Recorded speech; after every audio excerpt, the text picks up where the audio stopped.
கடந்த மாசம் 25ஆம் தேதி, அதாவது அக்டோபர் மாதம் 25ஆம் தேதி அருகம்ப அப்படின்ற இடத்தை நோக்கி ஒரு சுற்றுலா பயணி போயிருக்கிறாங்க.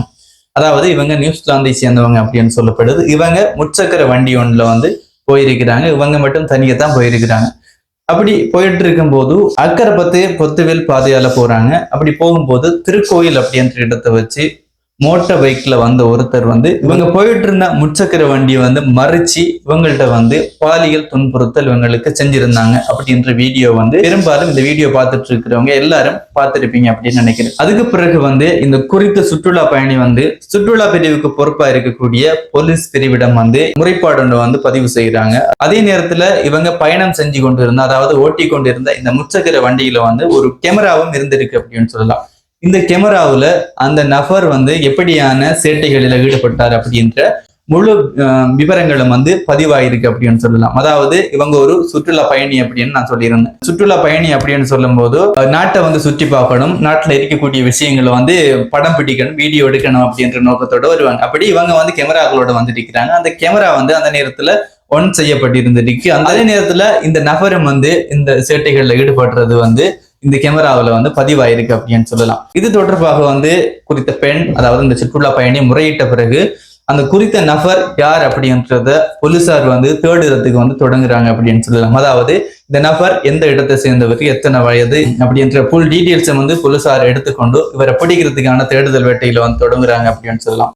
அதுக்கு பிறகு கடந்த ஞாயிற்றுக்கிழமை, அதாவது 16ஆம் தேதி இந்த நபரை பிடிக்கிறாங்க அப்படின்னு சொல்லலாம். எங்க வச்சு பிடிக்கிறாங்க அப்படின்னு சொன்னா மருதமுனையில் இருக்கக்கூடிய பெட்ரோல் செட் ஒன்றுக்கு பக்கத்துல வச்சு இந்த குறித்த நபரை பிடிக்கிறாங்க. இந்த குறித்த நபர் எந்த இடத்தை சேர்ந்தவர், பேர் என்ன, எத்தனை வயசு அப்படின்ற டீட்டெயில்ஸுக்குள்ள நம்ம போக தேவையில்லை. என்னன்னு சொன்னா இது பர்சனல். ஒரு நபர் செய்யற பிள்ளையால அந்த ஊருக்கு பிள்ளையான பேர் வரக்கூடாது அப்படின்றதுக்காண்டி அவர் டீட்டெயில்ஸ் ஒன்றும் சொல்லல. பொதுவா நான் சொல்லி கொண்டிருக்கிறேன். இவர நியூஸை இந்த போலீசார் சுற்றுலா பிரிவுக்கு பொறுப்பான போலீசார் பொதுமக்களிடம் போலீசார் வெளியிட்டு இருந்தாங்க குறித்த நபர் போட்டோவோ. எதுக்காக அப்படின்னு சொன்னா குறித்த நபர் இந்த குற்றம் செஞ்சிருக்கிறாரு, இவரை தெரிஞ்சவங்க, இவரை காண்றவங்க குறிப்பிட்ட நம்பருக்கு தொடர்பு கொள்ளுங்க அப்படின்னு சொல்லி ஒரு கோரிக்கையோடையும் விட்டுருந்தாங்க. இந்த விஷயம் குறித்த நபருக்கு தெரிஞ்ச உடனே இவர் ஆள் அடையாளம் தெரியாத மாதிரி ஒரு மாறு வேடம் போடுவோம் அப்படின்னு சொல்லி பிளான் பண்ணி தலையை மொட்டை அடிச்சிருக்கிறாரு அப்படின்னு சொல்லலாம். மொட்டை அடிச்சும் போலீசார் இவரை கைது செஞ்சது அப்படின்றதான் அஞ்சு ஹைலைட் அப்படின்னு சொல்லலாம்.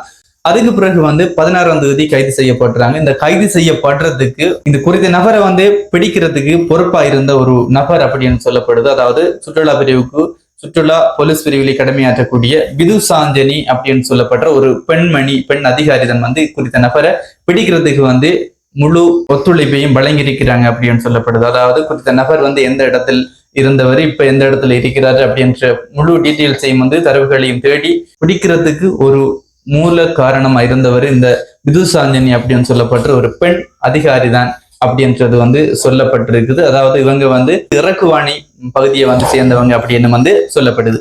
ஓகே, அது அப்படி இருக்க 16ஆம் தேதி கைது செய்யப்பட்ட இந்த நபரை 17ஆம் தேதி பொத்துவில் நீதவான் நீதிமன்றத்துல ஆஜர்படுத்திட்டாங்க. அதுக்கு பிறகு இந்த குறித்த நபர் நவம்பர் மாதம் 28ஆம் தேதி வரைக்கும் விளக்க மறியலில் இருக்கணும் அப்படின்னு சொல்லி அதாவது பொத்துவில் நீதவான் நீதிமன்றத்தினுடைய நீதிபதி உத்தரவிட்டாரு. இப்போ குறித்த நபர் நீதிமன்றத்தில் இருக்காரு அப்படின்றது குறிப்பிடத்தக்க ஒரு விடயமா இருக்கு.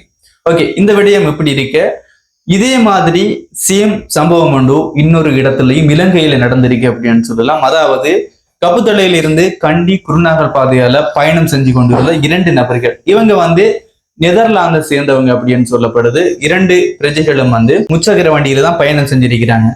அப்படி பயணம் செஞ்சு கொண்டிருக்கும் போது இன்னொரு நபர் முச்சக்கர வண்டியில வந்திருக்கிறாரு. அதாவது பிரஜைகள் போய்கொண்டிருந்த வண்டிக்கு சமாந்தரமா அவரினுடைய வண்டியை ஓட்டிக்கொண்டு வந்திருக்கிறாரு. அதே நேரத்துல இந்த பெண்களை பார்த்து அவர் பாலியல் சேட்டையில் ஈடுபட்டாரு. அதாவது இவங்களை பார்த்து கொண்டிருக்கும் போது அவர் இவங்களுக்கு எதிராக அந்த பாலியல் சேட்டையில ஈடுபட்டாரு அப்படின்ற மாதிரி சம்பவம் பதிவாயிருக்கு அப்படின்னு சொல்லலாம். அதாவது என்ன விஷயம் அப்படின்னு சொன்னா 2 பெண்கள் பயணம் செய்யறாங்க. ஒருத்தர் முச்சக்கர வண்டியை ஓட்டி கொண்டு இருக்கிறாங்க, இன்னொருத்தர் பின்னுக்கு இருந்து கொண்டு போறாங்க.